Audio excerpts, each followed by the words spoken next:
Hey everyone, welcome back to another video. So it's game week 3 team selection video. As you can see, Cole Palmer's now got a red flag. Maresca said in his press conference he wouldn't be fit for game week 3, so the plan is now to actually sell him. I don't think I want to hold on to him all the way through the international break and not be sure that he's actually going to play in game week 4 as well. Maresca didn't have really of a time frame of when he would be back. I don't want to have that 2 weeks of just waiting and seeing him keep dropping in price, so the plan is to sell him. As you can see on the graphic, I've got 2 free transfers to use. I think I'll only just use one and roll one for the next game week, because after the international break there might be a few fires to put out, so I'm going to hold on to that other transfer, and then if I do need it in game week 4, that at least I've got it and I'm not minusing 4. So quickly the exit rankings, and yeah, as you can see, Cole Palmer's now jumped up into the sell and the other 3 at risk are still staying there. So here are the 2 transfer options that I'm thinking. It's Cole Palmer being sold for either Sarr or Semenyo.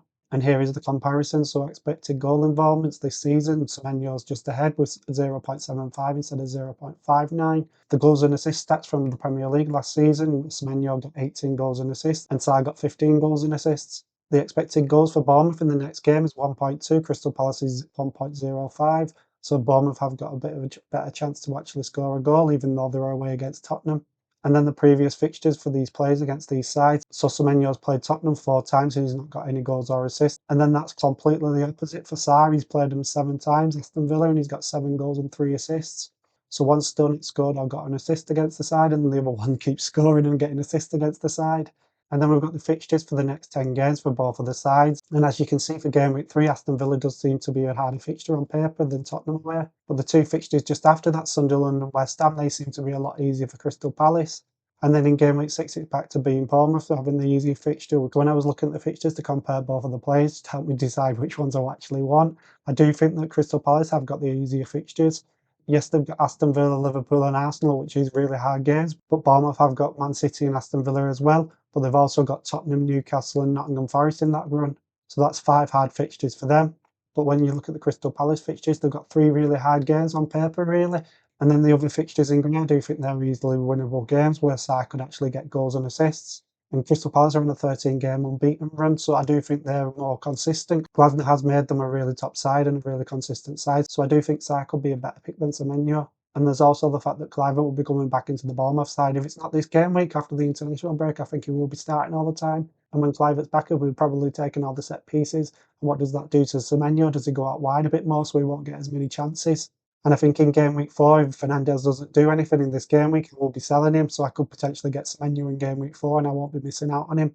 And my plan also is potentially to free hit in game week 6, so when I have got Sarr and he's got Liverpool, I'll be probably taking him out the side and I can get Semenyo. And then the last decision is captaincy, and I still haven't made my mind up on this one, I'll be honest. I have been thinking that it'll be Salah that'll be captain, but I do have that doubt in my mind, because you can't ignore a home game against a promoted side and boom. And it does seem on paper that Man United will get an easy win. And with United having a lot of possession, Bruno Fernandes is probably going to play a bit further up the field and have a lot of chances to make a lot of passes. And when you think about Salah, he's playing against Arsenal, which is a really, really good side. So does the chances come for him? So I'm about 51% in favour of having Salah as captain, but it isn't that much in favour of him. It could easily be switched to Fernandes before the deadline. Let me know in the comment section, do you think it should be Bruno Fernandes or Salah as captain this game week on my side? Or do you think the wild card is to actually pick João Pedro? The thing that's putting me off about Bruno Fernandes is he was playing a bit deeper in that second half of the second game. And United haven't been that consistent for years, so why do I expect that they're going to score a lot of goals? They could easily just get a 1-0 win, or it could easily finish 1-0 to Burnley with the way that United have been playing. I feel like I'm under pressure to win this game, and if they do concede the first goal, who knows how the crowd will react and what that'll do to the players on the pitch if they do go 1-0 behind. So I'm thinking of going with a trustworthy Mo Salah. And when you look at the stats of 8 goals or 29 goals, Bruno Fernandes taken penalties and he only got 8 goals. Salah got triple the amount of goals with him. And Salah hasn't been playing that well, but he has been ticking along. And Salah has a really good record against the top 6 sides, so I don't really count on him not doing that well anyway. So I do think I potentially will go with Salah. So here's how my side's currently looking for game week 3. I haven't made the transfer yet, but I probably will do before the end of the day, because I think a lot of managers will be selling Cole Palmer and he'll probably go down in price. And I think it will be Sarr that comes in for him, and then I think I will be captaining Salah.